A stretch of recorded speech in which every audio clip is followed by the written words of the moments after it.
Well, I think slow mover છે, but I think better to shift to some other name. I think અમે લોકોએ advice કર્યું છે to shift to a federal bank.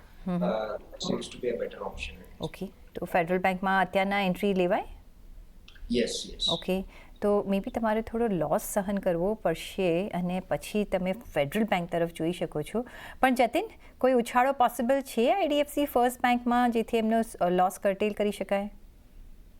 જો જ્યાં લગીન આ સ્ટોક 68 લેવલ્સ બ્રીચ નથી કરતું ડાઉનસાઇડમાં, તો પોસિબિલિટી છે કે આપણને એક 75 રૂપીસ સુધી એક અપમૂવ જોવા મળી શકે, કારણ કે ઓવરઓલ બેંક નિફ્ટીમાં અમારો વ્યૂ પોઝિટિવ છે અને ક્યાંય ને ક્યાંય જે નાના બેંક્સ છે પ્રાઇવેટ સેક્ટર બેંક્સના, એમાં થોડુંક પોઝિટિવ મોમેન્ટમ હજી પણ દેખાઈ રહ્યું છે. એટલે આઈડીએફસી ફર્સ્ટ બેંકમાં હું એમને સલાહ આપીશ કે 68 રૂપીસના સ્ટોપલોસ સાથે હોલ્ડ કરે અને 74-75ની રેન્જમાં આવે તો ત્યારે સ્ક્વેર ઓફ કરીને પછી બીજા બેંકમાં જે સજેશન આપ્યું છે એમાં સ્વિચ કરી શકાય.